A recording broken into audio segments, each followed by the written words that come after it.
بسم اللہ الرحمن الرحیم الحمد للہ رب العالمین والصلاة والسلام علی اشرف الانبیاء وسید المرسلین نبینا محمد وعلی آلہ واصحابہ اجمعین ومن تبعهم بإحسان الى یوم الدین اما بعد. قال الامام ابن بطہ رحمہ اللہ تعالی فی کتابہ الابانہ الکبری یقول بسندہ قال عبد الله ذهب صفو الدنيا فلم يبقى إلا الكدر فالموت اليوم تحفة لكل مسلم. فقال الرجل الذي حدثه أبو وائل سمعت عبد الله يقول ما شبهت الدنيا إلا بالتعب يسري صفوه ويبقى كدره ولن يزالوا بخير ما إذا حز في نفس الرجل وجد من هو أعلم فمشى إليه فسقاه وأيم الله ليوشكن أن تلتمس ذلك فلا تجده. ہم پیچھے بتلا چکے ہیں کہ امام ابن بطہ رحمۃ اللہ علیہ اپنی کتاب الابانہ میں اپنے زمانے کے حالات کا تذکرہ کر رہے ہیں کہ حالات بہت خراب ہو چکے ہیں اور آگے بھی ہوں گے. حالات کی خرابی یہ ہے کہ سنت ختم ہو گئی ہے اور اس کی جگہ بدعت نے لے لی ہے. اسلام والے، اسلام پہ عمل کرنے والے دھیرے دھیرے ختم ہو چکے ہیں، نہ کے برابر رہ گئے ہیں. تو یہ جو خرابی ہے حالات کی، جس میں بدعت پھیل رہی ہے، سنت کم ہو رہی ہے اور اہل اسلام غریب اور اجنبی ہوتے چلے جا رہے ہیں، اسی کے متعلق امام ابن بطہ رحمۃ اللہ علیہ کتاب و سنت کے نصوص نقل کر رہے ہیں. احادیث نبویہ گزری اور ان کے ساتھ ساتھ سلف صالحین کے اقوال گزرے. انہی میں سے ایک قول عبداللہ بن مسعود رضی اللہ تعالی عنہ کا گزرا تھا. وہی قول دوسرے لفظوں میں تھوڑا تفصیل سے آ رہا ہے. پیچھے گزرا تھا عن عبداللہ بن مسعود قال ذهب صفو الدنیا، دنیا کی خوبصورت صاف ستھری جو شکل تھی وہ تو ختم ہو چکی ہے. دنیا کی خوبصورتی ختم ہو گئی. دنیا میں جو صفائی تھی، یعنی مطلب دلوں میں صفائی، لوگوں کے عمل میں صفائی، لوگوں کے کردار میں صفائی جو تھی وہ ختم ہو چکی. تو دنیا صاف ستھری نہیں رہی، بلکہ فلم یبق الا القدر، گندگی بچی ہے.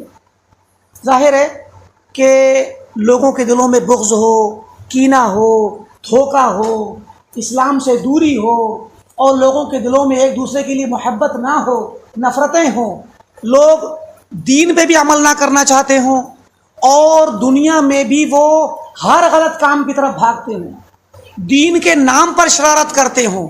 تو یہ سب گندگی ہی ہے. دلوں کی گندگی، نفاق کی گندگی، گناہوں کی گندگی، بدعتوں کی گندگی، شرک کی گندگی، یہی مراد ہے. فالموت اليوم، حالات ایسے بن گئے ہیں کہ آج موت جو ہے ہر مسلمان کا تحفہ ہے. یعنی جو صحیح دین پر قائم ہے وہ بیچارہ تنہا ہے، اس کو کہیں بھی اپنی بات کہنے والے اور اس کی بات کو سننے والے نہیں ملیں گے. اس کے لیے سب سے بہتر تحفہ یہ ہے کہ اس کو موت آ جائے اور وہ اس گندگی سے بچ جائے اور اللہ کے گھر چلا جائے. یہ بات پچھلے ہفتے گزری تھی، یہی بات تھوڑا تفصیل سے اب آ رہی ہے مزید. فرماتے ہیں عبداللہ مسعود رضی اللہ تعالیٰ عنہ ذهب صفو الدنیا، دنیا کی صفائی جا چکی. فلم یبقى الا القدر، نہیں بچا ہے مگر گندا ماحول، گندگی بچی ہے. فالموت اليوم، تو آج کے دن موت تحفۃ لکل مسلم، ہر مسلمان کے لیے ایک بہت پیارا تحفہ ہے. کیونکہ جو مراد یہاں مسلمان سے کون ہے؟ جو سچے دین پر قائم ہو، جس کا باطن اور اس کا ظاہر دونوں ایک سے ہوں. دل میں ایمان ہے تو اس کے عمل پہ ایمان ہو، اس کی زبان پر ایمان ہو، اس کے کردار پر ایمان ہو، لوگوں کے ساتھ نصح اور خیر خواہی کا معاملہ کرتا ہو، لوگوں کو دھوکہ نہ دیتا ہو. سنت پر چلتا ہو، سنت کی دعوت دیتا ہو، توحید پر چلتا ہو، توحید کی دعوت دیتا ہو، ایسا مسلمان یقیناً اس کے لیے موت کیا ہوگی؟ تحفہ ہوگی۔ کیونکہ اس کے جیسے لوگ رہے نہیں، تو وہ تو اجنبی ہو جائے گا، کہیں پر توحید کی بات نہیں کہہ سکتا، کہیں پر سنت کی بات نہیں کہہ سکتا، کہیں وہ اپنے کردار سے سنت پر عمل کر کے نہیں دکھا سکتا، تو وہ تو اس کے تو دنیا مصیبت ہے، لوگ اعتراض کریں گے، لوگ اس کو برا کہیں گے، تو اس کے لیے دنیا کیا ہوگی؟ مصیبت ہوگی۔ تو موت اس کے لیے راحت کا سامان ہوگی، تحفہ ہوگی۔ اسی میں مزید آگے فرماتے ہیں فقال الرجل الذي حدثه ابو وائل جو عبد المسعود کے شاگرد ہیں، انہوں نے جس آدمی سے یہ بات بیان کی، اس نے کہا سمعت عبداللہ یقول، میں نے بھی عبداللہ کو یہ کہتے ہوئے سنا ہے کہ ما شبہت الدنیا الا بالتعب، میں دنیا کو اگر تشبیہ دے سکتا ہوں تو ایک تھکان سے دے سکتا ہوں، کسی کام کے نتیجے میں جو ہمیں تھکان لگتی ہے، ہم تھک جاتے ہیں، تو کہا کہ میں جو تھکان آتی ہے، تو تھکان کی جو اچھائی ہوتی ہے، جس کام کی وجہ سے ہمیں تھکان لگتی ہے وہ تو چلی جاتی ہے، لیکن اس کی خرابی ہمارے جسم میں بچتی ہے۔ مثلا آپ نے کوئی محنت کا کام کیا، تو جو کام آپ کرتے وقت تھکے، تو وہ کام اس وقت کر کے آپ نے فائنل کر دیا، ختم ہو گیا، اس کے بعد میں آپ کا جسم تھکے گا، چور چور ہوگا، تکلیف ہوگی آپ کو۔ تو وہ یہی کہتے ہیں کہ جس وقت آپ محنت کر رہے تھے اس وقت تو بڑی خوبصورتی تھی، پیارا ماحول تھا، آپ کو اچھا لگ رہا تھا، لیکن جب وہ محنت کرنے کے بعد وہ کام ختم ہو گیا، بھاری بھاری سامان اٹھایا آپ نے، گھر میں کوئی کام کیا، وہ محنت سے کام تو مکمل ہو گیا، تھکے آپ، لیکن اس کام کی تھکان کے ساتھ جو اچھائی تھی وہ تو مکمل ہوئی اور کمپلیٹ، لیکن بعد میں کیا ہوگا؟ بعد میں اس تھکان کی خرابی بچے گی، آپ کے ہاتھ پیر درد کریں گے، مزید بہت ساری تکلیفیں آپ کو آ سکتی ہیں۔ تو کہتے دنیا کی مثال بھی ایسے ہی ہے، وَلَن يَزَالُوا بِخَيْرٍ، اور دنیا والے اس وقت تک ہمیشہ خیر میں رہیں گے، مَا إِذَا حَزَّ فِي نَفْسِ الرَّجُلِ، جب تک کہ کسی آدمی کے دل میں کوئی ضرورت پیدا ہو، اس کو احساس ہو کسی ضرورت کا، دین کی ضرورت کا، دین کے مسئلے کو جاننے کا، کسی بھی طرح کا، وَجَدَ مَنْ هُوَ أَعْلَمُ، اور وہ اس ضرورت کو پورا کرنے کے لیے اپنے سے زیادہ علم والے کو پا جائے۔ یعنی مثلا آپ کو دین کا مسئلہ جاننا تھا، جیسی ضرورت محسوس ہوئی، آپ نے اپنے ارد گرد دیکھا، محلے میں دیکھا، علاقے میں دیکھا، تعلق والوں سے پوچھا، آپ کو فوراً کوئی نہ کوئی جانکار مل گیا، کوئی عالم مل گیا جس سے آپ نے مسئلہ پوچھ لیا، دین کا مسئلہ۔ فَمَشَى إِلَيْهِ، تو وہ آدمی اس کے پاس گیا، فَسَقَاهُ، تو اس نے اس کو پلا دیا، یعنی اس کی پیاس بجھا دی، جو ضرورت تھی اس کی پوری کر دی، جو مسئلہ وہ جاننا چاہتا تھا دین کا وہ بتلا دیا۔ تو کہا جب تک یہ حالات رہیں گے تب تک لوگ خیر سے رہیں گے، کہ یعنی دوسرے لفظوں میں جب تک علم کا دورہ رہے گا، علماء پائے جاتے رہیں گے، ہر علاقے میں کوئی نہ کوئی عالم، کوئی نہ کوئی دین کا جاننے والا موجود رہے گا، اور کسی بھی شخص کو اگر کوئی دین کے مسئلے کی دینی ضرورت پیش آ جائے، بھئی دینی ضرورتیں بہت ہوتی ہیں، گھر میں بچہ پیدا ہو تو دین کی ضرورت، اس کا عقیقہ کرنا ہو تو دین کی ضرورت، اب اس کے بعد دھیرے دھیرے بڑھتے چلے جائیے، بلکہ اس سے پہلے شادی کرنا ہو تو دین کی ضرورت، شادی کے ساتھ نکاح اور طلاق کے مسائل ہوں تو دین اور فتوے کی ضرورت، اس کے علاوہ شادی کی زندگی میں بہت سارے مسائل آتے ہیں، پھر بچہ بڑا ہو گیا، آگے بہت ساری زندگی کے مسائل کے ساتھ ساتھ تعلیم و تربیت کے مسائل، نماز روزے کے مسائل، اس بچے کو تعلیم دلانے کے مسائل، خود کی تعلیم و تربیت، نماز روزہ حج زکوٰۃ کے مسائل، یہ سب جاننے کے لیے انسان کو روزانہ ضرورت پڑتی ہے۔ کوئی انتقال کر جائے تو اس کے مسائل، تو اس طریقے سے ضرورتوں کے وقت انسان کو عالم مل جائے، یہ بہت بڑی خیر ہے، ورنہ کہیں کہیں بعض جگہ ایسے حالات ہوتے ہیں کہ بعض مغربی ممالک میں، بعض علاقوں میں کہ مسلمان کوئی ہیں چند ایک جگہ کہیں رہتے ہیں، وہاں پر کوئی عالم نہیں ہے، کوئی دین کا مسئلہ کوئی نماز جنازہ پڑھانے والا نہیں، دور دور سے لوگوں کو بلایا جاتا ہے، نماز جنازہ میں جانے والے لوگ نہیں، تو یہ مسائل آتے ہیں کبھی کبھار۔ تو اسی لیے فرمایا کہ جب تک یہ حالات رہیں تب تک خیر ہے. وہ ایم اللہ، اور اللہ کی قسم، لیوشکن، قریب ہے، ان تلتمس ذلک، کہ تم اس چیز کو تلاش کرو، ایسے حالات میں کسی کو تلاش کرو. ایسا وقت آنے والا ہے کہ تم کسی کو تلاش کرو، کوئی عالم، کوئی فتویٰ دینے والا، کوئی دین کی بات بتانے والا. فلا تجدہ، تو قریب ہے وقت کہ تم تلاش کرو تو تم نہ پاؤ. یہ کون کہہ رہا ہے؟ عبداللہ بن مسعود رضی اللہ تعالی عنہ، جن کا انتقال 32 ہجری میں ہوا. یہ صحابہ علم نبوت اور اللہ کے نبی صلی اللہ علیہ وسلم کی تربیت کے نتیجے میں ایسے اجتہادات بھی کر ان کو ہوتے تھے، ایسی باتیں محسوس کرتے تھے. لوگ آپ نے سنا ہوگا بھئی بہت سارے حکمت والے، فراست والے، علم والے لوگ ہوتے ہیں کہ ذرا سی چیز دیکھ کر کے آگے تک کے حالات بتا دیتے ہیں کہ اگر یہی حالات رہے تو آگے ایسا ہوگا. تو یہی وہ چیز ہے جو اس زمانے میں حالات بن رہے تھے، ان کے زمانے میں صحابہ کے اس دور میں وہ حالات کو دیکھ کر کے انہوں نے کہہ دیا. تو یہ چیز آگے مزید دیکھیے، فرماتے ہیں اپنی سند سے امام ابن بطہ رحمۃ اللہ علیہ. میرے پاس جو مسئلہ ہے تاب کی جگہ سبب ہے. کیا ہے اس کا مطلب سبب نہیں ہے، سبب ہے. اچھا،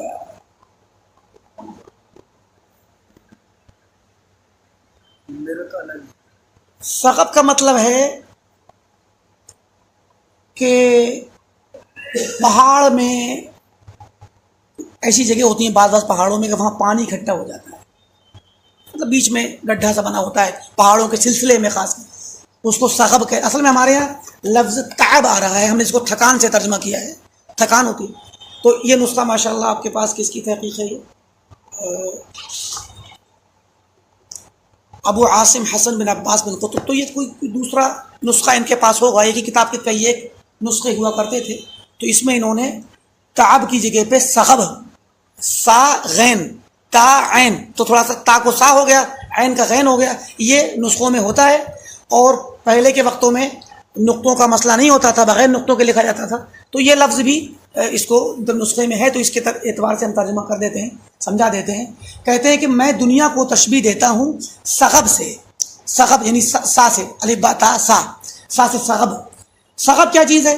سغب کہتے ہیں پہاڑوں میں درمیان میں کہیں پر کچھ تالاب نما گڈھا ہو، سے پانی اکٹھا ہو جائے. اور اسی طریقے سے زمین کے اندر ایک کوئی تالاب نما چھوٹا سا تالاب ہو، تو ایسی جگہوں پہ جب پانی اکٹھا ہوتا ہے تو پانی خراب ہو جاتا ہے، پانی سڑ جاتا ہے، گندا ہو جاتا ہے، کیونکہ اس میں باہر جانے کا راستہ نہیں، نئے والے کے آنے کا راستہ نہیں.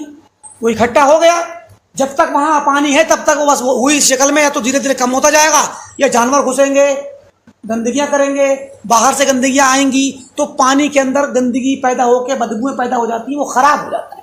تو کہتے ہیں کہ دنیا کی مثال اسی چھوٹے سے تالاب میں، چاہے وہ زمین میں ہو یا پہاڑوں میں ہو، چھوٹے سے گڈھے میں جمع ہو جانے والے اس پانی کی سی ہے کہ جس کی جو صفائی ستھرائی، صاف پانی ہوتا ہے. شروع میں جب پانی آتا ہے تو لوگ اس سے فائدہ اٹھاتے ہیں، اور پھر کیا ہوتا ہے کہ زمین اس کے کہیں کبھی کبھی اس کے پانی کو نکلنے کا راستہ مل جاتا ہے، تو وہ پہاڑ میں سے خاص کر تو وہ چھن چھن کر کے باہر نکل جاتا ہے. تو صاف والا پانی تو نکل جاتا ہے، لیکن جو گندا پانی ہوتا ہے، جس کے جو گندگی میں لت پت ہو جاتا ہے، وہ گندا گندا وہیں رہ جاتا ہے. تو کہا کہ صاف ستھرا تو نکل جاتا ہے پہاڑی میں سے خاص کر، کیونکہ پہاڑی کی اونچائی میں سے اگر کہیں سے کوئی راستہ بن گیا نکلنے کا، تو وہ کیا ہوگا کہ پہاڑ کے پتھر اور مٹی وغیرہ اس سب چیزوں سے مل کر کے چھن کر کے صاف والا پانی جو پتلا پتلا ہوگا، باریک والا، وہ فلٹر ہو کر نکل جائے گا. لیکن جو گاڑھا ہوگا، جس میں مٹیاں مل جائیں گی، گندگیاں مل جائیں گی، تو وہ بہت زیادہ گندا ہو جائے گا، تو وہ وہیں کا وہیں رہ جائے گا. تو کہا کہ دنیا بھی ایسے ہی ہے کہ اس کی صاف چیزیں نکل کے ختم ہو جاتی ہیں، اچھے لوگ چلے جاتے ہیں، گندے لوگ بچتے ہیں، برے لوگ بچتے ہیں، فتنہ فساد بچتا ہے. تو سغب کا مطلب یہ ہے اس کے اندر. تو اس طریقے سے یہ والا میننگ بھی کوئی حرج نہیں ہے، تعب کا میننگ. لیکن یہ والے نسخے کا یہ لفظ زیادہ قرین قیاس لگتا ہے کہ یہ زیادہ صحیح ہو. بہرکیف ہمارے پاس جو نسخہ ہے وہ رضا نحسان معطی کی تحقیق ہے، تو یہ بھی پہلا نسخہ بہت مشہور ہے، اور بھی لوگوں نے تحقیق کی اس کتاب کی۔ ہوتا کیا ہے، پرانے زمانے کے نسخے الگ الگ لائبریریوں میں الگ الگ جگہوں پہ پائے جاتے ہیں۔ لوگ پہلے ہاتھوں سے لکھتے تھے، تو کسی نے کچھ ثابت کیا، کسی نے کچھ ثابت کیا، تحقیق میں لوگ ان چیزوں کا اشارہ کر دیتے ہیں، لیکن بہرکیف ان کے پاس وہ نسخہ نہیں تھا رضا نحسان کے پاس، اسی لیے یہ والا لفظ اس میں نہیں ہے۔ جزاک اللہ خیر۔ 188 فرماتے ہیں، اپنی سند سے ایک اور روایت لا رہے ہیں۔ ابراہیم بن نصر کہتے ہیں کہ سمعت الفضیل بن عیاض، فضیل بن عیاض بہت مشہور عابد اور ثقہ عالم، بہت بڑے فقیہ تھے اور مکہ میں رہتے تھے، بہت عبادت گزار تھے، بہت بڑے بزرگوں میں اور بہت ہی زیادہ فراست والوں اور اہل علم اور اہل تقوی میں ان کا شمار ہے۔ تو فضیل بن عیاض فرماتے ہیں، بہت مشہور ہیں، سلف میں بہت مشہور ہیں، ان کے بہت اقوال ہیں سنت کے لیے، بدعت کے خلاف، توحید کے لیے، سنت کے لیے اور اہل بدعت کے رد میں بہت سارے اقوال ہیں ان کے۔ تفسیر کی، قرآن کی تفسیر میں بہت سارے اقوال ہیں ان کے۔ تو یہ بہت ہی معروف اور ثقہ معتبر امام ہیں۔ فرماتے ہیں فضیل بن عیاض، کیف بک اذا بقیت الی زمان، کیا ہوگا تمہارا، کیسے حالات ہوں گے تمہارے ساتھ جب تم ایک ایسے زمانے تک زندہ رہو، ایسے وقت تک زندہ رہو، شاہدت فیہ ناسا، جہاں تم لوگوں کو دیکھو، لوگوں کا مشاہدہ کرو، دیکھو، لا یفرقون بین الحق والباطل، کہ ایسے لوگ پاؤ جو حق اور باطل میں تمیز ہی نہیں کرنا جانتے، ان کے لیے حق اور باطل الگ الگ ہے ہی نہیں۔ حق پہ تو چلتے مالی اسلام والے ہیں، باطل بھی ان میں گھسا ہوا ہے، شر بھی گھسی ہے، شرک گھسا ہے، کفر گھسا ہے، بدعتیں گھسی ہیں، کچھ فرق نہیں پڑتا، مسلمان ہیں تو ہیں، شر اور خیر میں کوئی فرق نہیں، باطل اور حق میں کوئی فرق نہیں۔ ولا بین المومن والکافر، اور نہ وہ لوگ مومن اور کافر میں فرق کرنا جانتے ہوں گے۔ تم ایک وقت کیا کرو گے اس وقت جب تم ایسے زمانے تک زندہ رہو کہ جس زمانے میں تم لوگوں کو پاؤ کہ وہ لوگ نہ تو حق و باطل میں فرق کرتے ہیں اور نہ ہی مومن و کافر میں فرق کرتے ہیں، ان کے لیے مومن بھی اتنی اہمیت کا حامل شخص ہے جتنا کافر۔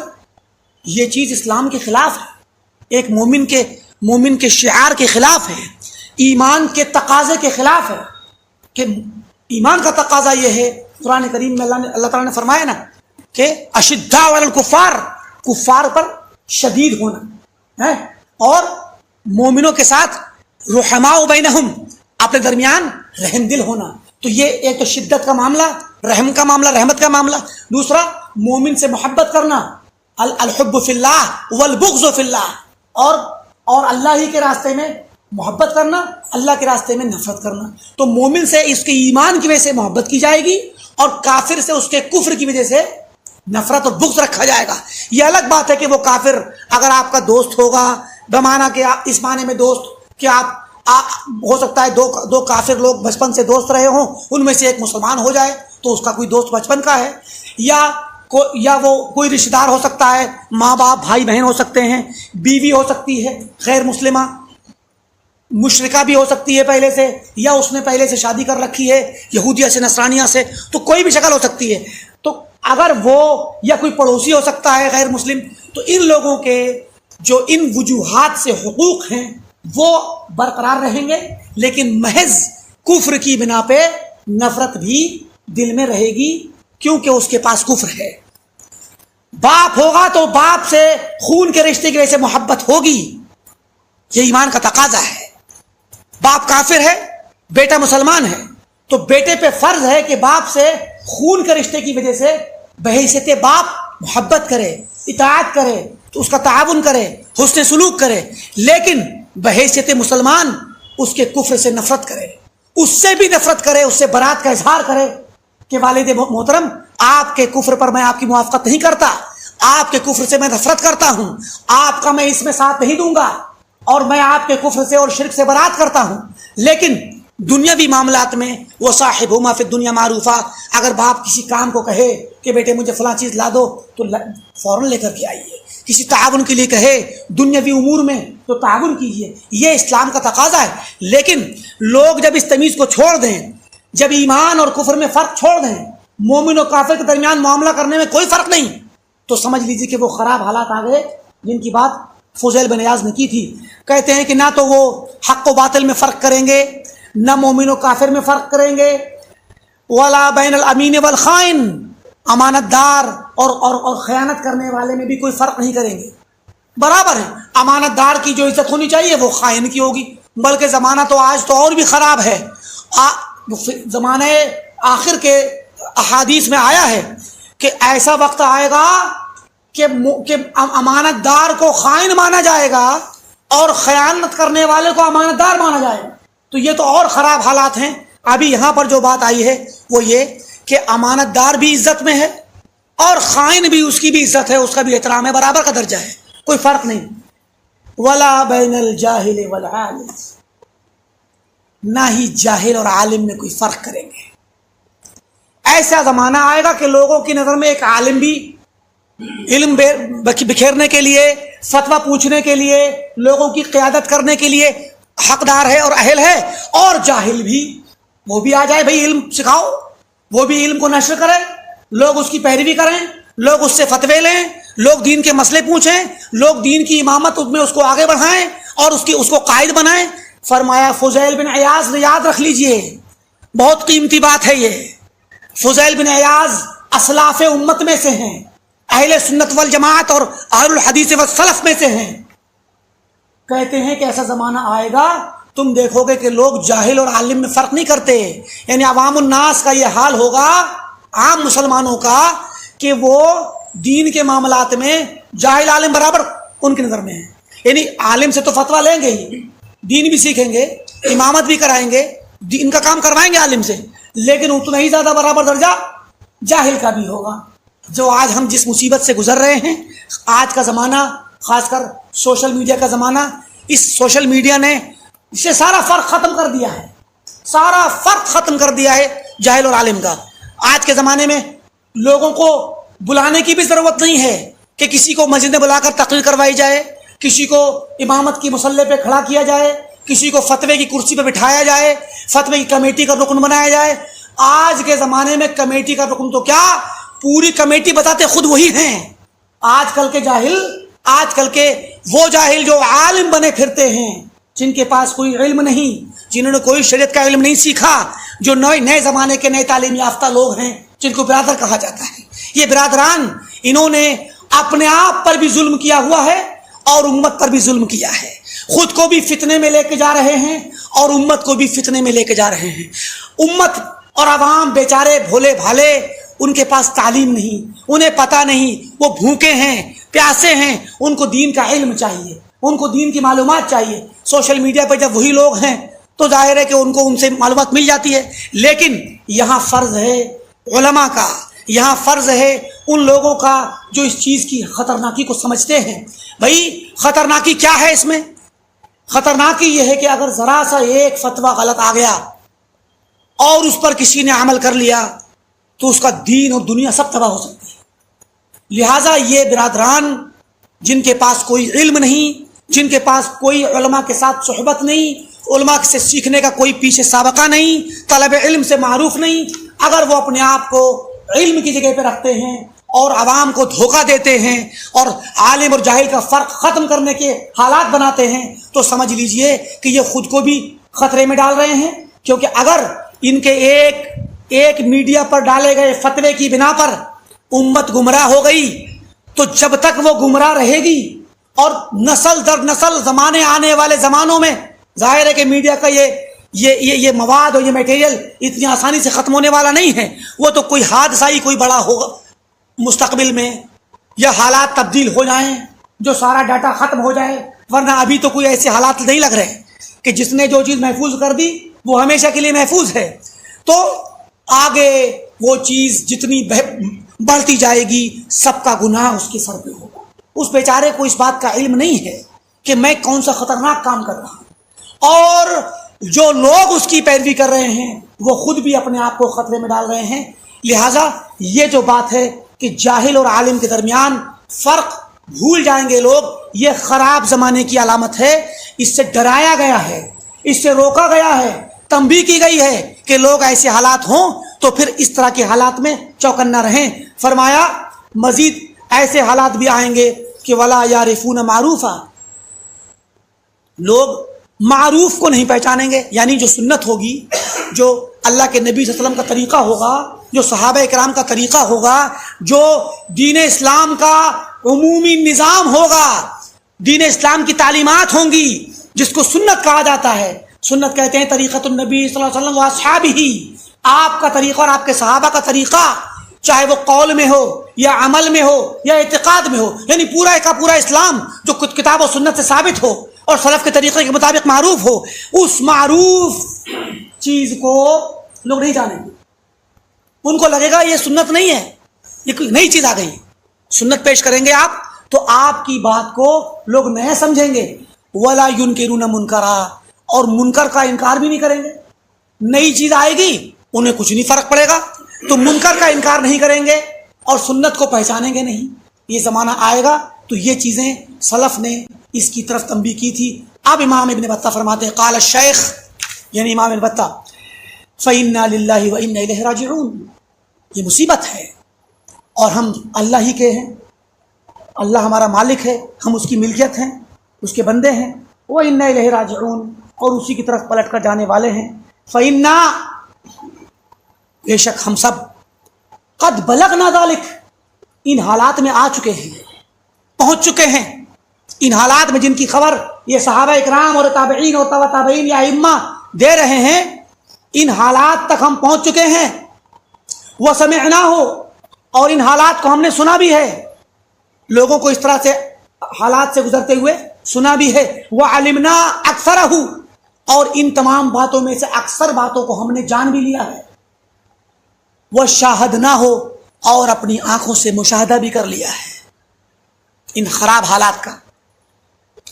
کہتے ہیں فَلَوْ أَنَّ رَجُلًا، تو اگر ایک کوئی شخص، کوئی آدمی، ممن وہب اللہ لہ عقلا صحیحا، ان لوگوں میں سے ہو جنہیں اللہ تعالیٰ نے صحیح عقل نصیب کی ہے، عطا کی ہے. وبصرا نافذا، اور تیز نگاہ نصیب کی ہے، دیکھنے والی نگاہ جو معاشرے میں دیکھ سکے ان برائیوں کو. فأمعن نظرہ، تو وہ آدمی جس کو اللہ نے یہ عقل دی، صحیح عقل دی، تیز نگاہ دی، وہ آدمی اگر اپنی نگاہ کو استعمال کرے، نگاہ کو دوڑائے، نظر ڈالے. وردد فکرہ، اور اپنی سوچ کو، اپنی عقل کو، اپنی فکر کو بار بار استعمال کرے ان معاملات کو سمجھنے کے لیے. وتأمل امر الاسلام، اور اسلام کے امر کو اور معاملے کو اور صورت حال کو، اسلام کا معاملہ کہاں پہنچ گیا، اسلام کی صورت حال کیا ہو گئی، اس پر غور کرے، تأمل کرے. وسلک بأہلہ الطریق، تو اب حالات کو جاننے کے بعد، غور کرنے کے بعد، اہل اسلام کو لے کر کے چلے اپنے ساتھ. کہاں؟ الطریق الاقصد، سب سے زیادہ میانہ روی والا طریقہ اختیار کر کے چلے. والسبیل الارشد، اور سب سے زیادہ رشد و ہدایت والا سبیل اور طریق اختیار کر کے اہل اسلام کی رہنمائی کرتا ہوا چلے. لتبین لہ، تو اسے پتہ چلے گا، اس کے سامنے واضح ہو جائے گا. مطلب یہ کہ ایسی کنڈیشن کا کوئی انسان ہو، اس کے پاس عقل ہو، صحیح نظر ہو، اس کے پاس تیز نگاہ ہو، عقل کا استعمال کرے، نظر ڈالے، حالات کو دیکھے اور خود کو صحیح میانہ روی والا، رشد و ہدایت والا راستہ اختیار کر کے چلے اور لوگوں کو بھی اس پر چلائے. تب کیا پتہ چلے گا اس کو؟ یعنی آپ سنت کے مطابق دعوت کا کام کر کے دیکھیے، تب پتہ چلے گا آپ کو. یہ بتانا چاہتے ہیں. کیا پتہ چلے گا؟ ان الاکثر، کہ اکثریت لوگوں کی، والاعم الاشہر، اور زیادہ تر عام لوگ اور مشہور لوگ، یعنی زیادہ تر جو شہرت جن کو حاصل ہے، زیادہ تر لوگ، مشہور لوگ بھی آ رہا ہے اس میں، مشہور لوگ، تو زیادہ تر لوگ، زیادہ مشہور لوگ، اور اکثریت کیا ہے؟ من الناس، لوگوں میں سے، لوگوں کی اکثریت، لوگوں کے میں زیادہ تر جو مشہور لوگ ہیں، قد نکصوا علی اعقابہم، اپنی ایڑیوں کے بل پیچھے جا چکے ہیں، پلٹ چکے ہیں پیچھے، یعنی سنت کے راستے سے پیچھے ہٹ چکے ہیں. اکثریت سنت کا راستہ چھوڑ چکی ہے، کتاب و سنت سے دور ہو چکی ہے. وارتدوا علی ادبارہم، اور اپنی پیٹھ کے بل پیچھے ہو چکے، مرتد ہو چکے، واپس ہو چکے. اسلام میں جو آئے تھے، کتاب و سنت پر جو چلنے کا جذبہ تھا، پیچھے پلٹ گئے، کچھ مرتد ہو گئے. مرتد کا مطلب یہاں پر وہ والا مرتد نہیں ہے کتاب میں، بلکہ یہ پیچھے چلے گئے کا مطلب پلٹ گئے. کچھ تو واقعی معنی میں اسلام سے نکل گئے، اور کچھ اتنے دور چلے گئے کہ وہ بظاہر تو اسلام میں ہے لیکن حقیقت میں اسلام میں نہیں ہے. فحادوا عن المحجہ، محجہ کہتے ہیں طریق کو، راستے سے دائیں بائیں ہو گئے، ہٹ گئے. وانقلبوا عن صحیح الحجہ، اور صحیح دلیل پیش کرنے سے پلٹ گئے. صحیح دلیل پیش کرنے کے لائق نہیں بچے، نہ ان کے پاس ہے، نہ وہ اس لائق ہے کہ صحیح دلیل پیش کر سکیں. مطلب کتاب و سنت کا علم نہیں رہا ان کے پاس، نہ کتاب و سنت کو سمجھتے ہیں، نہ تو علم ہے کہ ڈائریکٹ پیش کر دیں، اور اگر کچھ چیزیں معلوم بھی ہوں تو ان کو پیش کرنے کا سلیقہ نہیں، نہ ان کو سمجھ میں آتی ہے دلیل. کتاب و سنت سے دور ہو گئے، دلیل نہیں سمجھ میں آتی ان کو. اور اس کے بعد فرمایا وَلَقَدْ أَضْحَى كَثِيرٌ مِّنَ النَّاسِ، بہت سے لوگ ہو چکے ہیں کیسے، یستحسنون، اچھا سمجھنے لگے، اچھا سمجھنے لگے ہیں بہت سے لوگ. کس چیز کو؟ ما كانوا يستقبحون، جسے پہلے قبیح سمجھتے تھے، برا سمجھتے تھے، اب اس کو حسن اور اچھا سمجھتے ہیں. وَيَسْتَحِلُّونَ مَا كَانُوا يُحَرِّمُونَ، اور حلال سمجھنے لگے ہیں ان چیزوں کو جنہیں پہلے حرام سمجھتے تھے، جنہیں حرام جانتے تھے آج انہیں حلال سمجھنے لگے ہیں. وَيَعْرِفُونَ مَا كَانُوا يُنْكِرُونَ، اور آج ان چیزوں کو بڑے اچھی طریقے سے پہچاننے لگے کہ ہاں یہ معروف چیزیں ہیں، اپنے درمیان انہوں نے جگہ دے دی ہے ان کو، حالانکہ پہلے ان کا انکار کرتے تھے، ان کی نکیر کرتے تھے، ان کو نہیں پہچانتے تھے، سنت میں سے نہیں جانتے تھے تو ان کو انکار کرتے تھے. آج وہ اتنی پھیل گئیں کہ وہی معروف بن گئی ہیں، سنت ہی معروف بن گئی، بدعت ہی معروف بن گئی، سنت جو ہے منکر ہو گئی اور بدعت معروف بن گئی. وما هذه رحمکم اللہ، اللہ آپ تمام پہ رحم کرے، نہیں ہیں یہ سب اخلاق المسلمین، مسلمانوں کے اخلاق و عادات نہیں ہیں، یہ مسلمانوں کے اخلاق کبھی نہیں تھے. ولا افعال من كانوا على بصیرہ، اور نہ ان لوگوں کے یہ کام تھے جو بصیرت پر ہوا کرتے تھے، یعنی ہمارے اسلاف فی ھذا الدین، اپنے دین کے معاملے میں جو لوگ بصیرت پر ہوا کرتے تھے یہ ان کے کام نہیں تھے. ولا من اہل الایمان به والیقین، اور نہ ہی ایمان والوں اور دین پر یقین کرنے والوں کے افعال تھے. جو لوگ ایمان والے تھے، جو لوگ ایمان پر یقین کرنے والے تھے، دین پر یقین کرنے والے تھے، اہل دین تھے، نہ تو یہ ان کے افعال تھے نہ ان کی یہ اخلاق تھے. مطلب کیا ہوا؟ ابن بطہ فرماتے ہیں کہ ہمارے زمانے میں جو آج حالات ہو گئے ہیں سلف کے حالات سے بالکل جدا ہیں. ٹھیک، آگے دیکھیے فرماتے ہیں باب ذکر الاخبار والآثار، کچھ ایسی خبریں، احادیث اور آثار پیش کریں گے التی دعتنا الی جمع ھذا الکتاب وتالیفہ، جن آثار کی وجہ سے جنہوں نے ہمیں دعوت دی کہ ہم یہ کتاب تالیف کریں اور جمع کریں، یعنی جن کی وجہ سے ہم نے یہ کتاب لکھی ہے، ان آثار کو بھی ہم ذکر کر دیں کہ کچھ احادیث ایسی آئی ہیں جن کی وجہ سے ہم اس کتاب کو لکھ رہے ہیں، اور انہی کی وجہ سے انہی کے سیاق میں اب تک کا مقدمہ ان کا چل رہا تھا. قال الشیخ، شیخ فرماتے ہیں استوفق اللہ، میں اللہ تعالیٰ سے توفیق طلب کرتا ہوں. استوفق، توفیق طلب کرنا، میں اللہ تعالیٰ سے توفیق طلب کرتا ہوں، توفیق مانگتا ہوں. لے ثواب القول، کہ بات کہوں تو صحیح ہو، میری بات صحیح ہو، ثواب ہو، درست ہو. وہ صالح العمل، اور میرا عمل صالح ہو. میں اللہ سے توفیق طلب کرتا ہوں میری بات صحیح ہو، جو بات کہوں صحیح ہو، جو عمل کروں وہ صالح ہو. وَأَسْأَلُهُ عِصْمَةً مِنَ الزَّلَلِ، اور میں اس سے دعا کرتا ہوں، مانگتا ہوں کہ وہ مجھے بچائے، محفوظ رکھے. کس چیز سے؟ پیر کے پھسلنے سے، یعنی میرا قدم پھسلے دین کے راہ میں، کتاب لکھتے وقت بھی یا عام حالات میں میرا قلم پھسل جائے، میرا قدم پھسل جائے اور میں سنت سے ہٹ جاؤں، اس چیز سے میں اللہ تعالیٰ کی حفاظت طلب کرتا ہوں. وَأَن يَجْعَلَ مَا يُوَفِّقُنَا لَهُ مِن ذَلِكَ، اور جو کچھ بھی اللہ مجھے توفیق دے جو کام کرنے کی، اس کام کو بنائے واصلاً بنا، ہمیں پہنچانے والا الیہ، اس تک. یعنی ہم جو کچھ بھی کام کریں، کتاب لکھیں یا جو بھی کام کریں، وہ کام اللہ تعالیٰ ایسا کر دے، اس کام کو ایسا بنا دے کہ اس کام کے ذریعے ہم اللہ تک پہنچ جائیں. وہ مزلفانہ لدے، اور ہمیں اس کے قریب کرنے والا بنا دے کہ اس کام سے ہم اللہ کا تقرب حاصل کر لیں. ازلفہ مانے قریب کرنا. وَأَن يَجْعَلَ مَا عَلَّمَنَا، اور جو کچھ اللہ نے ہمیں سکھایا ہے، جو کچھ بھی علم دیا ہے، اس علم کو بنائے حجتاً لنا، ہمارے لیے حجت بنا دے. قیامت کے دن وہ علم ہمارے لیے حجت ہو، ہمارے لیے دلیل بنے، ہمارے لیے گواہی بنے، ہمارے حق میں ہو. وَبَرَكَةً عَلَيْنَا، اور ہمارے علم کو ہمارے لیے برکت بنائے، ہم پر برکت نازل کرے ہمارے علم کی. وَعَلَى مَنْ عَرَفْنَا، اور ان لوگوں پر جنہیں ہم جانتے ہیں، یا وَعَلَى مَنْ عَرَفَنَا، اور ان لوگوں کے لیے بھی برکت بنائے جو ہمیں جانتے ہیں. وَمَنْ قَصَدَنَا لِحَمْلِ ذَلِكَ عَنَّا، اور ان لوگوں کے لیے بھی برکت بنائے جو ہم تک قصد کر کے آئیں اس علم کو ہم سے لے جانے کے لیے.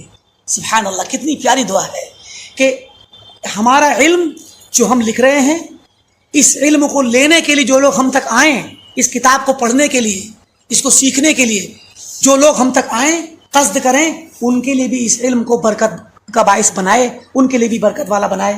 آمین. فرمایا فَإِنَّا لِلَّهِ، کیونکہ ہم اللہ ہی کے تو ہیں، ہم سب اللہ کے بندے ہیں، اسی کی ملکیت ہیں.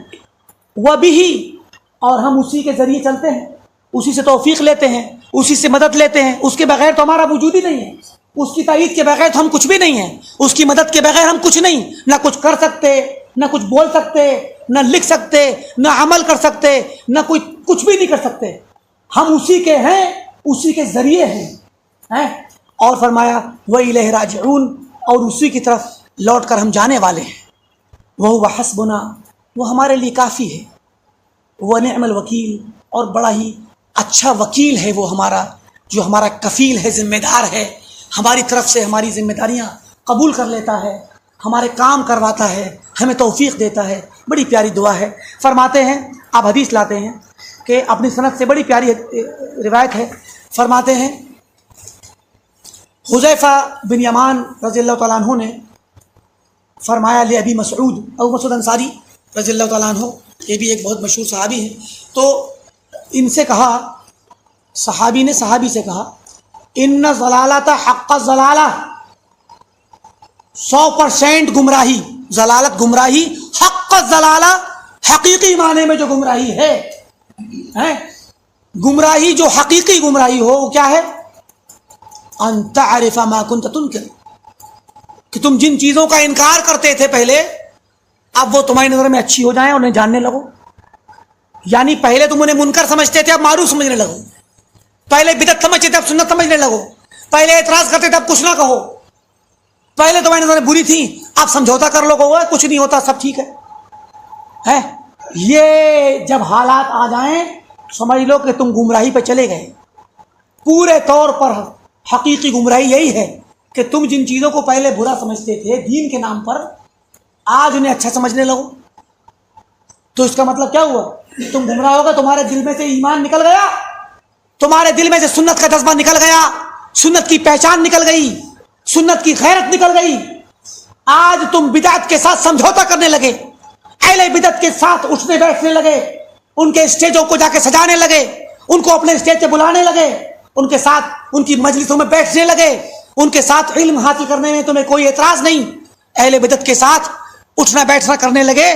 یہ تمہارے لیے آج اگر یہ حالات ہو جائیں تو سمجھو کہ تم پورے طور پہ گمراہی پہ آ چکے ہو.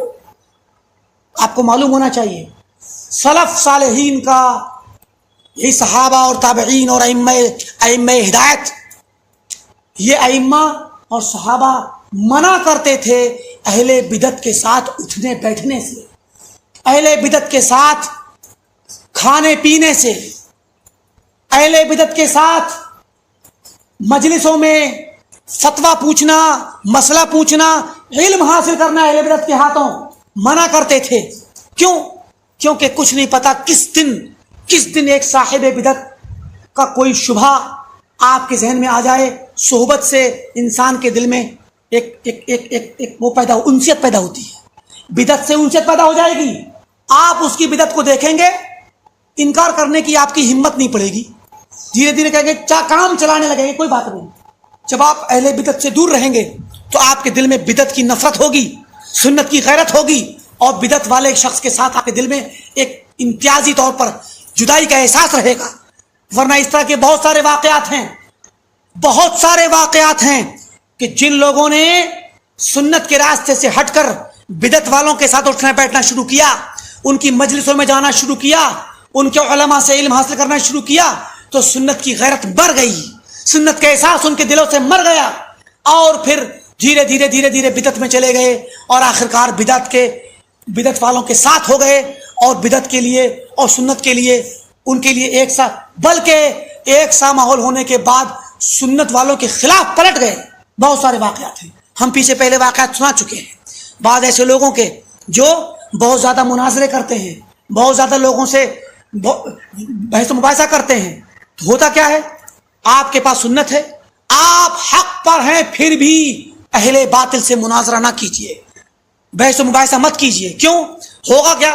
آپ اگر سنت پر ہوتے ہوئے بھی ہر وقت چلتے پھرتے مناظرہ کریں گے ایک بدعتی سے، کسی دن آپ کسی بدعتی کے ساتھ مناظرے میں بیٹھ گئے، بات چیت ویسا مناظرہ جو 1 پہ 1 ہوتا ہے، 2 پہ 2 ہوتا ہے، آپ بیٹھ گئے، دھیرے دھیرے کیا ہوا، بات ابھی مکمل نہیں، چلو پھر اور مجلس میں بیٹھیں گے. دھیرے ہو سکتا ہے پہلی ہی مجلس میں اس کی کوئی بات، کوئی ادا، کوئی طریقہ، کوئی استدلال کا انداز، کوئی حجت، کوئی دلیل آپ کو پسند آ گئی، یا آپ لاجواب ہو گئے، زبان آپ کی بند ہو گئی. تو کیا ہوگا؟ کم سے کم یہ ہوگا کہ آپ اب اس مسئلے پہ نکیر نہیں کریں گے، اس انسان سے کو آپ برا نہیں کہیں گے، کم سے کم. لیکن زیادہ سے زیادہ کہاں تک پہنچیں گے؟ ہو سکتا ہے اس کی بات کو اپنا لیں، ہو سکتا ہے اس سنت سے آپ اپنا دامن جھاڑ لیں اور اس بدعت کو اختیار کر لیں، اور ہو سکتا ہے اس کے دعوت دینے والے بن جائیں. اسی لیے بہت سے نصوص سلف کے موجود ہیں، اور آگے بھی آئیں گے انشاءاللہ، کہ امام مالک کے پاس ایک آدمی آیا اور اس نے کہا کہ یا امام اريد ان اخاصمک، میں آپ سے مباحثہ کرنا چاہتا ہوں. تو بولے، پوچھا بھائی کیا، کیسے، کیا مطلب، تھوڑا سا تفصیل پوچھی. اس نے کہا کہ میں مباحثہ کرنا چاہتا ہوں، فَإِنْ غَلَبْتَنِي اتَّبَعْتُكَ وَإِنْ غَلَبْتُكَ اتَّبَعْتَنِي. کہا کہ اگر تم مجھ پہ غالب آ گئے تو میں آپ کی بات مانوں گا اور آپ کی پیروی کروں گا، اور اگر میں آپ پہ غالب آ گیا تو آپ میری بات ماننا.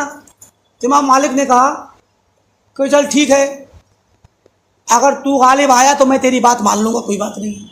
لیکن کل کو اگر کوئی ایسا شخص آئے جو تجھ سے بھی زیادہ حجت والا ہو، تجھ سے زیادہ زبان دراز ہو اور اچھی طاقتور دلیل لے کر کے آئے، پھر کیا کروں؟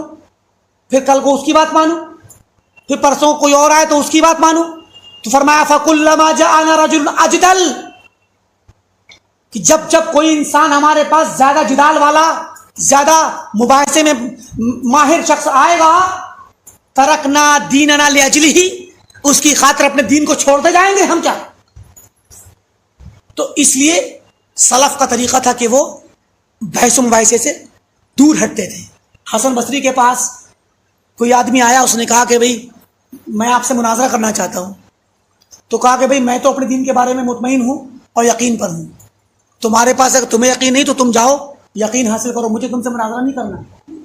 تو یہ وہ مناظرہ نہیں ہے جو باقاعدہ 2 جماعتوں میں، 2 گروہوں میں بیٹھ کر پبلک کے درمیان ہوتا ہے، یہ وہ نہیں ہے. یہ وہ ہے کہ ایک آدمی آپس میں ایک دوسرے سے بحث کرتا ہے. تو یہ جو بحث و مباحثہ ہوتا ہے، اس میں کیا ہوتا ہے کہ آدمی اپنے دین کو خطرے میں ڈالتا ہے. تو یہی ہوتا ہے کہ انسان اس طرح کی عادتوں کے نتیجے میں اپنے جذبے کو کھو بیٹھتا ہے، اور سنت کی غیرت اس کی چلی جاتی ہے، اور پھر وہ دھیرے دھیرے یا تو بدعت کو برا کہنا چھوڑ دیتا ہے، یا پھر بدعت کو اچھا سمجھنے لگتا ہے، اور اس سے بھی آگے پھر اس کی دعوت دینے والا، اس کو ماننے والا، اس کا دفاع کرنے والا، اور اس سے بھی آگے بڑھ کر سنت کے خلاف بولنے والا ہوتا ہے. آپ دیکھ لیجئے اس وقت ایکس مسلم کا جو فتنہ چل رہا ہے، ان لوگوں کی چاہے اس میں جھوٹے ہوں چاہے سچے ہوں، ہر طرح جب وہ لوگ اگر ایکس مسلم کہہ کے اپنے آپ کو یہ ثابت کرنا چاہتے ہیں کہ ہم پہلے مسلمان تھے اور اب مسلمان نہیں ہیں تو ان کا جھوٹ اور سچ پر برابر ہے. لیکن ان لوگوں کی آپ باتیں سنیں کہ جن لوگوں نے سنی ہیں تو وہ دیکھیں گے وہ کیا کہیں گے. وہ کیا کہتے ہیں, ہم پہلے فلاں صاحب کے ساتھ تھے, فلاں کے فالوور تھے اور بڑا دین کا کام کرتے تھے, تبلیغ کا کام کرتے تھے, لوگوں سے بہت ہماری بحث مباحثے ہوتے تھے, ہم لوگوں کو کنونس کرنے کے لیے بہت ڈیبیٹ کیا کرتے تھے. یہ ڈیبیٹ کرنے سے ہی معاملہ خراب ہوتا ہے. آخرکار دھیرے دھیرے کسی نہ کسی موقع پہ کوئی ایسا شخص مل گیا ہوگا جس نے ان کی عقل ٹھکانے لگا دی ہوگی. ممکن ہے, اور سچا واقعہ ہے اگر تو, کیونکہ یہ ممکن ہے. آپ جس دن ان کا دماغ کھٹکا ان کا تو دین ہی تباہ ہو گیا. پہلے وہ دعوت دیتے تھے, آپ اپنے دین کے خلاف ایکس مسلم بن کر کے اسلام کے خلاف بول رہے ہیں, دشمنان اسلام کے ساتھ مل گئے. اس کی مثالیں اور بھی ہم نے دی ہیں آپ کو. عبداللہ قسیمی کی مثال دی تھی آپ لوگوں کو, عبداللہ قسیمی کی الصراع بین الاسلام والوطنیہ ایک بہت مشہور کتاب ہے. وہابیت اور قبر پرستی کے خلاف, وہابیت کے دفاع میں, اور یعنی اہل الحدیث اور اہل سنت والجماعت کے مسلک کے دفاع میں, توحید کے دفاع میں, اور قبر پرستی اور قبر پوجنے والوں کے خلاف انہوں نے کتاب لکھی. اتنی موٹی 2 جلدیں, کم سے کم 500 صفحات سے زیادہ ہوں گے. اس سے بھی موٹی کتاب ہوگی, وہ 2 جلدیں ہیں. اور اس کے علاوہ بھی کئی ایک کتابیں لکھی ہیں. کتاب لکھی, اس کا نام رکھا الصراع بین الاسلام والوطنیہ, اسلام اور بت پرستی کی کشمکش. اور اس میں اہل قبور, قبر پرستوں کے اور مزار پرستوں کے اور اولیاء پرستوں کے, غیر اللہ سے کی زیارت کرنے اور غیر اللہ سے مدد مانگنے والوں اور قبر پوجنے والوں کے شبہات, جتنی بھی دلیلیں تھیں جو انہوں نے قرآن سے پکڑی, جو انہوں نے حدیث سے پکڑی, جو عقل سے پکڑی, جتنی بھی دلیلیں تھیں سب کا منہ توڑ دنداں شکن جواب دیا. ایسا جواب کہ جس کو سننے اگر انسان پڑھ لے تو ڈھیر ہو جائے, پھر کوئی شبہ نہ بچے. بلکہ ان کے بعد آنے والے لوگ آج بھی ان کی کتاب سے استفادہ کرتے ہیں. جب یہ کتاب سامنے آئی, چھپ کر کے نکلی, لوگوں نے, اہل عرب نے اور نجد کے علماء نے اور خاص کر حرمین شریفین کے علماء نے بہت تعریف کی, بہت خوش ہوئے. اس زمانے میں ایک مکہ کے حرم شریف کے ایک امام تھے, انہوں نے یہ جملہ لکھا اس کتاب کے مقدمے پر, آج بھی لکھا ہے, تقریض شروع میں جو لکھی جاتی ہیں تعریفی کلمات, لکھا ہے کہ عبداللہ قسیمی نے یہ کتاب لکھ کر کے جنت کا مہر ادا کر دیا, جنت کا ٹکٹ خرید لیا ایک طرح سے. کیا مطلب تھا؟ اتنی بڑی اسلام کی خدمت کی ہے اس کتاب کے ذریعے کہ اب ان کو جنت میں جانے سے کوئی چیز نہیں روک سکتی, ٹکٹ ہے جنت کا. اتنا حسن ظن تھا, انہوں نے کوئی دعویٰ نہیں کیا تھا, حسن ظن تھا. کیا ہوتا ہے کہ عبداللہ قسیمی کچھ وقت کے بعد مصر جاتے ہیں, کیونکہ ان کا خاندان مصر ہی کا تھا جو آ کر کے قسیم میں بس گیا تھا, اسی لیے وہ قسیمی کہلائے. کوئی قبیلے کی طرف منسوب نہیں ہوئے, جگہ کی طرف منسوب ہوئے. مصر کے تھے, ان کے آبا و اجداد خاندان مصر میں تھا. وہ زمانے میں 20ویں صدی کے شروع کی باتیں ہیں, جب رشیا کا جو کمیونسٹ انقلاب تھا وہ دھیرے دھیرے دنیا بھر میں پھیل رہا تھا. یورپ میں چلا گیا, جرمنی میں اور مختلف ممالک میں پہنچا. جرمنی کے 2 ٹکڑے ہو گئے تھے, اور ایسے ہی عرب ممالک میں آیا تو مصر میں پہنچا. مصر میں اشتراکی انقلاب پہنچا, اشتراکیت کا, کمیونزم کا. اس وقت ان کی تو عادت تھی یہ بحث و مباحثہ کرنے کی, کسی ملحد کے ساتھ, اشتراکی کمیونسٹ کے ساتھ اس کے مناظرہ کرنے میں یا ان کی کتاب کو پڑھ کے جواب دینے میں مشغول ہو گئے. اور پتہ نہیں کب کون سی رات ایسی تھی کہ اس کی صبح ہوئی تو وہ اسلام سے پھر گئے, ملحد ہو گئے. اب اسلام کے خلاف کتابیں لکھنا شروع کی. کس شخص نے؟ جو سنت اور توحید کے دفاع میں اہل توحید کے دلوں کی ٹھنڈک تھا, ان کی آنکھوں کی ٹھنڈک تھا. وہ شخص جس کی کتاب آج بھی آپ پڑھیں گے تو اتنے مضبوط جواب دے رکھے ہیں ان کے شبہات کے کہ آپ بھی عش عش کریں گے. بہرکیف لوگوں کا تو یہی کہنا ہے کہ وہ اپنی زندگی کی آخری سانس تک اپنے الہاد والے, اتھیسٹ والے, کمیونسٹ مذہب پر تھے. بعض لوگوں نے کہا ہے کہ شاید انہوں نے توبہ کر لی تھی, اللہ عالم, اللہ بہتر جانتا ہے. لیکن عمومی طور پہ زیادہ تر لوگوں کا یہ کہنا ہے کہ انہوں نے توبہ نہیں کی تھی, اللہ بہتر جانے. تو ہوتا کیا ہے دیکھیے، کسی کو نہیں پتا، جو زیادہ مناظرے کرتا ہے نا ہر کسی سے بحث و مباحثہ، وہ خطرے میں پڑ جاتا ہے۔ یہی چیز ہے یہاں پر کہ ایک گمراہی، سب سے بڑی گمراہی ہے کہ تم اس چیز کو جسے پہلے منکر جانتے تھے، برا جانتے تھے، بعد میں تم اسے معروف سمجھنے لگو، اس کو برا سمجھنا چھوڑ دو۔ وَتُنْكِرَ مَا كُنْتَ تَعْرِفُ، اور جس چیز کو تم اچھا سان جانتے تھے، معروف جانتے تھے، سنت جانتے تھے، اسے اب تم انکار کرنے لگو، برا سمجھنے لگو۔ یہ پیور گمراہی ہے۔ الزلالہ کا مطلب کیا ہوا؟ پیور گمراہی، پورے طور پر 100% گمراہی۔ اصلی گمراہی یہی ہے کہ انسان کا مزاج بدل جائے، انسان کا پیمانہ بدل جائے، اس کی سوچ بدل جائے، اس کے تولنے اور ناپنے کا طریقہ بدل جائے، اس کے علم کا معیار، اس کی غیرت بڑھ جائے، اس کا علم کا ہونا نہ ہونا برابر ہو جائے، سنت کو بدعت جان دے اور بدعت کو سنت کا دفاع کرتے کرتے سنت کے خلاف ہو جائے، بدعت کا رد کرتے کرتے بدعت کا ہم نوا بن جائے۔ یہ سب سے بڑی ضلالت ہے۔ وَإِيَّاكَ وَالتَّلَوُّنَ فِي الدِّينِ، یاد رکھنا، ڈرو اس بات سے، دین کے معاملے میں تلون مزاجی نہیں چاہیے۔ دین میں تلون مزاجی کیا ہوتی ہے؟ رنگ بدلنا، آج کسی مسئلے پہ کل کسی مسئلے پہ، آج کسی مسلک پر کل کسی مسلک پر، مسلک سفر کرنا ہے۔ بعض پڑوسی ممالک میں اس طرح کا فتنہ ہے، ہم سے ہمارے بعض قریبی لوگوں نے، رشتہ داروں نے، اور ہمارے ساتھ مدینہ میں پڑھنے والوں نے بتلایا ہے، اتنا بڑا فتنہ ہے کہ بولے ہم خود، جنہوں نے بتایا، بولے ہم خود صبح میں ہم تو ہر کسی سے مناظرہ کرتے پھرتے تھے، بحث و مباحثہ کیا، تھوڑی دیر کے بعد پتہ چلا دلیل ان کی زیادہ طاقتور ہے، ہم نے ان کی بات مان لی، اپنا مسئلہ چھوڑ دیا۔ شام کو پھر کسی اور سے بات ہوئی تو اس کی بات مان لی، مسئلہ چھوڑ دیا۔ یہ عملاً ہوا ہے اور آج بھی ہو رہا ہے۔ بعض اسلامی ممالک میں، پڑوسی ممالک میں یہ ہو رہا ہے۔ دین کے نام پر بڑا ہی خوفناک فتنہ ہے۔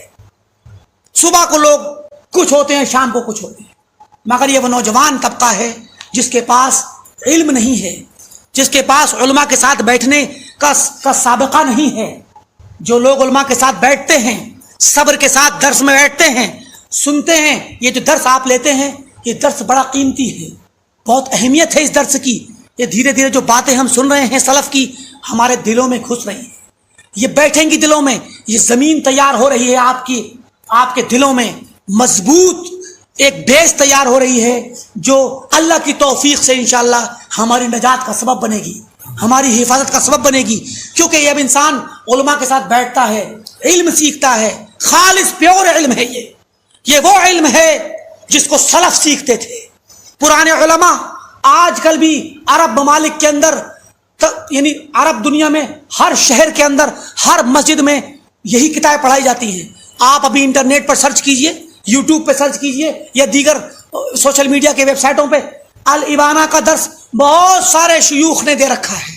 یہ جو درس ہمارا چل رہا ہے انہوں نے عربی میں دیا ہے، بعض انگریزی میں بھی دینے والے موجود ہیں، تو دنیا کے الگ الگ زبانوں میں دینے والے اس کتاب کا، ان کے علاوہ دیگر کتابوں کا، جو سلف کی کتابیں ہیں، ان سلف کی کتابوں کو پڑھنا اور ان کو سننا، ان کو سیکھنا، علماء کے ساتھ وقت لگانا، یہ وہ مضبوط بیس ہے جو ایک مسلمان کا، عام مسلمان کے پاس یہی ایک ذریعہ ہے کہ اپنے دین کی حفاظت کے لیے اس کو اپنا سکے۔ اس سے ہم کوئی کچھ کر بھی نہیں سکتے، اسی کے نتیجے میں اللہ تعالیٰ حفاظت کرتا ہے۔ ورنہ لوگ جو علماء کے ساتھ نہیں بیٹھتے، جن کی باتیں چل رہی ہیں صبح کچھ، شام کچھ، دوپہر کچھ، رات کچھ، یہ وہ لوگ ہیں جو علماء کو برا سمجھتے ہیں، علماء کی تکفیر کرتے ہیں، علماء کو کسی لائق نہیں سمجھتے، سوچتے ہیں کہ ہم خود سمجھ لیں گے، میڈیا سے سمجھ لیں گے، یا پڑھ کر سمجھ لیں گے، یا اپنی عقلوں سمجھ لیں گے۔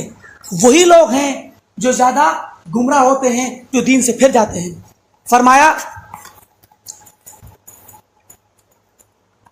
محمد بن سیرین کہتے ہیں کہ مجھ سے عدی بن حاتم نے کہا، عدی بن حاتم ہے، اچھا، ایاک والتلون فی الدین، تلون فی الدین کا مطلب یہی ہے کہ دین میں رنگ نہ بدلو، ہے وہی کہ صبح کچھ، شام کچھ، کل کچھ، پرسوں کچھ۔ فإن دین اللہ واحد، اللہ کا دین تو ایک ہی ہے۔ اب تم صبح کو جس دین پہ ہو، اور شام کو کسی اور پہ، رات کو کسی اور پہ، کل کسی اور پہ، تو کیا دین اللہ تعالیٰ کا پتہ نہیں ہے، معروف نہیں ہے، محفوظ نہیں ہے؟ تمہارے حساب سے آج کچھ تمہارا دین کچھ تھا، تمہاری نظر میں اللہ کا دین آج کچھ تھا، دوپہر میں کچھ تھا، رات کچھ تھا، کل کچھ تھا؟ اس کا مطلب کیا ہوا؟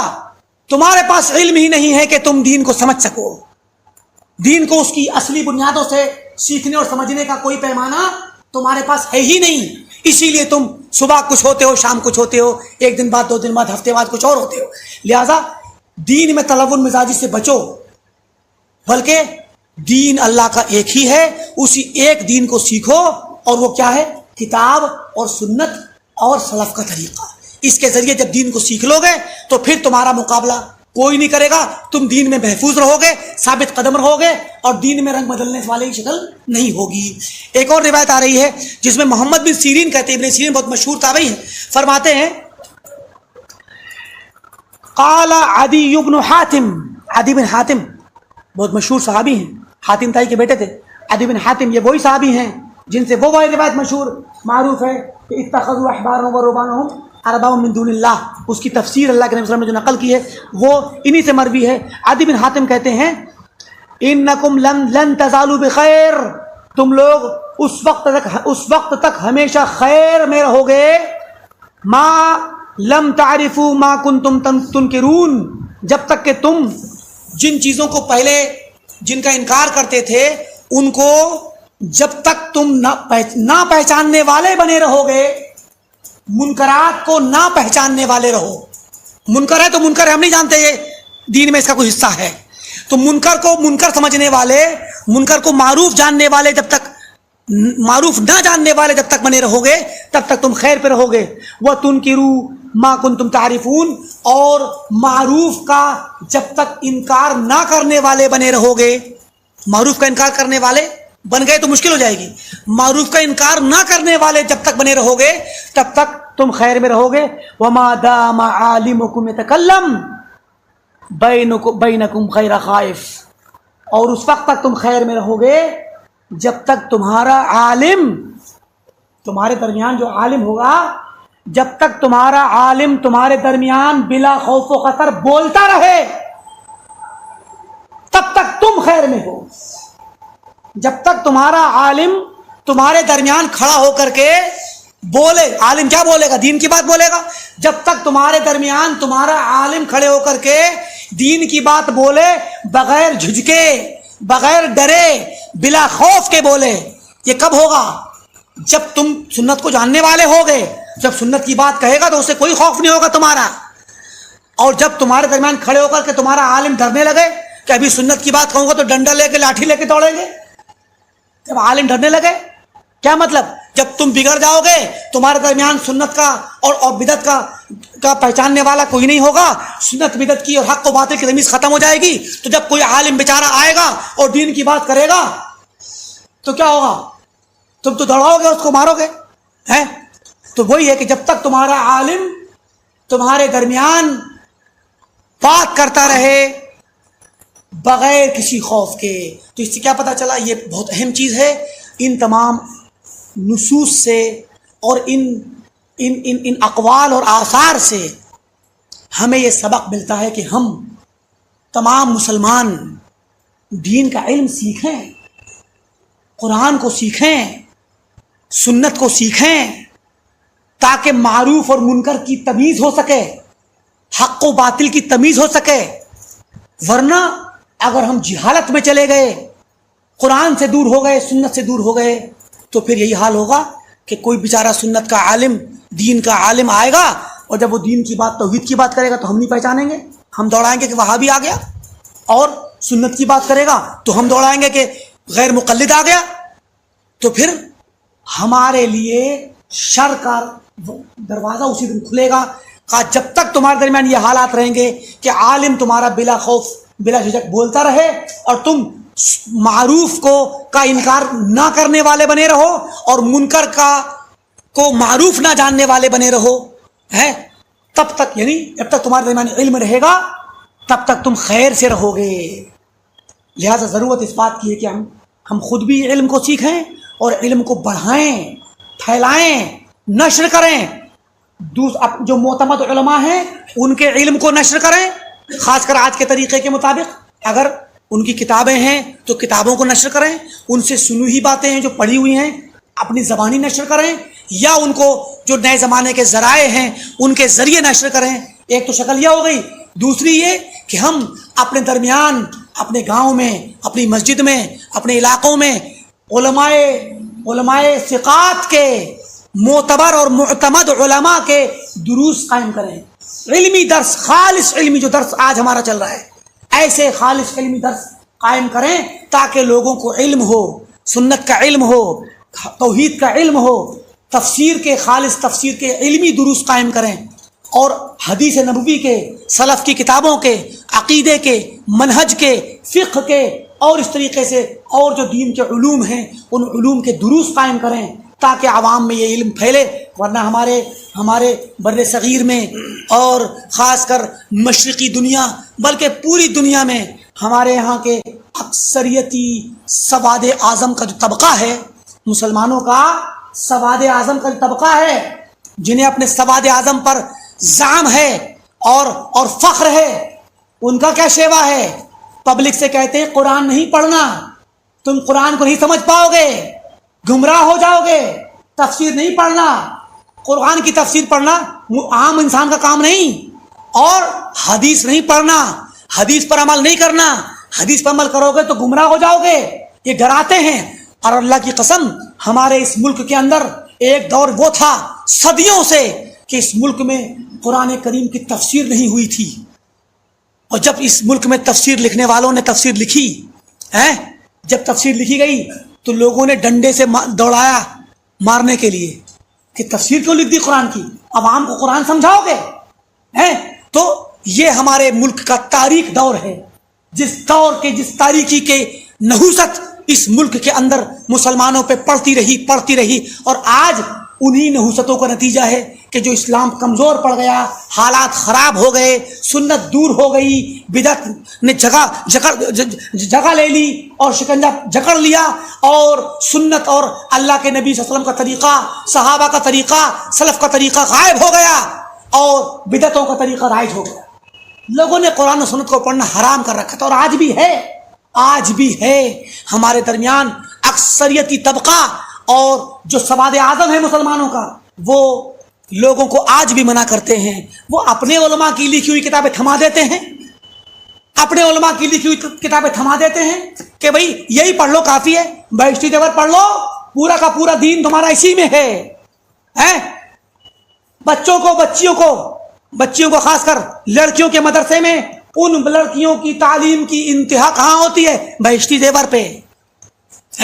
اور لڑکوں کی تعلیم کی انتہا کہاں ہوتی ہے؟ تبلیغی جماعت نے نائجیریا کے اندر یا افریقہ کے کسی دوسرے ملک میں، زیادہ تر نائجیریا میں، تبلیغی جماعت نے افریقہ کے کسی ملک میں کیا کیا ہے؟ مدرسہ کھولا ہے، اپنا مدرسہ کھولا ہے. اس مدرسے کے اندر جو تعلیم دی جاتی ہے، اس تعلیم میں اردو زبان سب سے بڑا مقصد ہے سکھانے کا. ٹارگیٹ ہے بچوں کا اردو سکھانا. افریقیوں کیا سکھائی جاتی ہے؟ اردو زبان. یہ بات ہمیں ان لوگوں نے بتائی ہے افریقہ کے جو اس ملک کے ہیں، نائجیریا کے بچوں نے بتائی ہے، ہمارے دوستوں نے، کہ وہاں اس مدرسے میں اردو زبان سیکھنا ہی سب سے بڑا ٹارگیٹ ہے. جو بھی کتابیں پڑھائی جا رہی ہیں ساتھ میں اردو. کیونکہ اس کے ذریعے فضائل اعمال پڑھنے کے لائق بنانا ہے.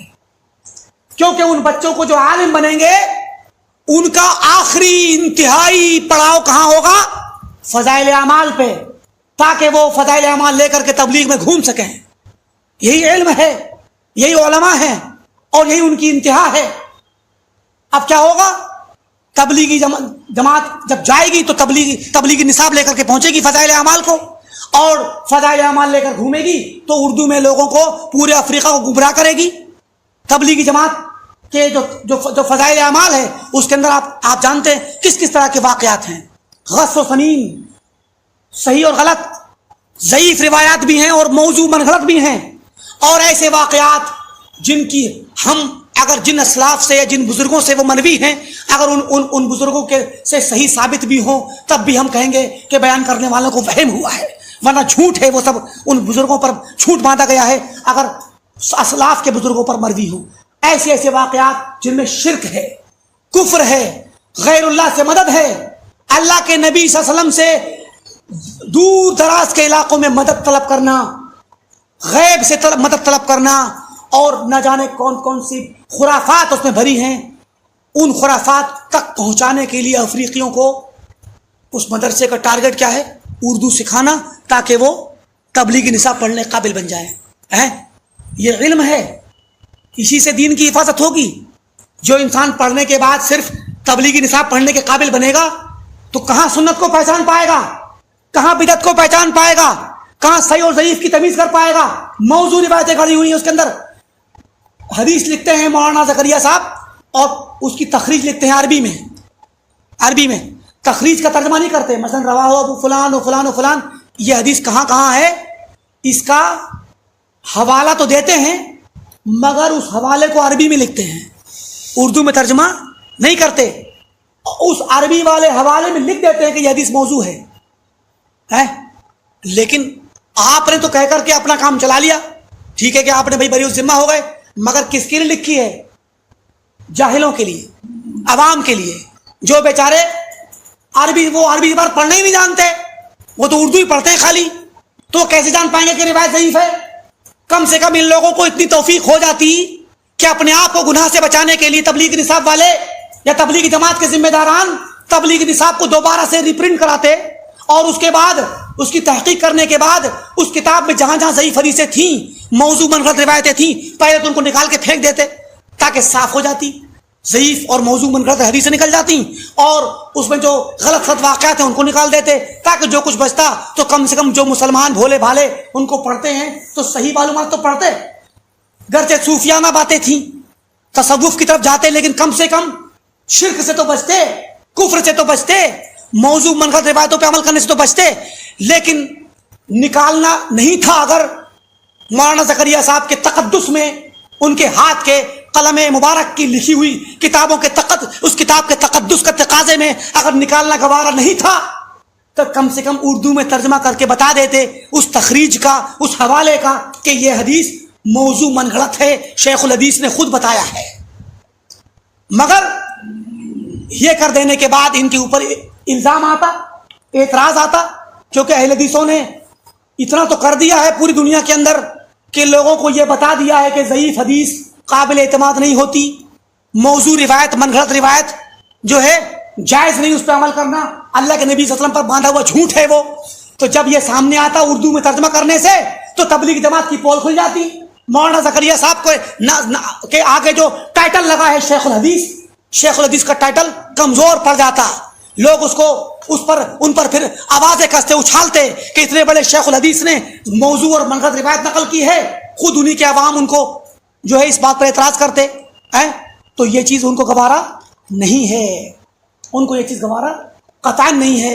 تو کیا ہوا کہ وہ اعلی حال ہی جیسی مولانا زکریا صاحب نے لکھی تھی ویسے ہی موجود ہے، اس کے اندر ضعیف اور موضوع منغلط روایتیں بھی ہیں، اور اس کے اندر کفریہ واقعات، شرکیہ واقعات بھی ہیں، جن کو پڑھ کر کے وہ بھولے بھالے نوجوان، بھولے بھالے عوام، حتیٰ کہ عورتیں اور مرد اور بوڑھے اور بچے سب جو بھی نکلتے ہیں تبلیغ میں، سب بیچارے ان کفریہ واقعات کو پڑھ کر کے جانے نہ جانے شعوری یا غیر شعوری طور پر گمراہ ہو رہے ہیں۔ اللہ تعالی ہم تمام کو گمراہی سے بچائے، اللہ تعالی ہم تمام کو سنت پر چلنے کی توفیق دے، اللہ تعالی ہم تمام کو حق کو جاننے اور اس پر عمل کرنے اور اس کی نشر و اشاعت کرنے، اس کی تبلیغ کرنے اور اس کا دفاع کرنے کی توفیق دے، اور باطل کو پہچاننے، اس سے بچنے، اس سے روکنے اور اس پر رد کرنے اور اس کے خلاف آواز اٹھانے کی توفیق دے۔ جب تک ہم دنیا میں رہیں کتاب و سنت پر قائم رہیں، جب ہمارا خاتمہ ہو تو توحید و کلمہ توحید پر ہو۔ وآخر دعوانا الحمدللہ رب العالمین، والسلام علیکم ورحمۃ اللہ وبرکاتہ۔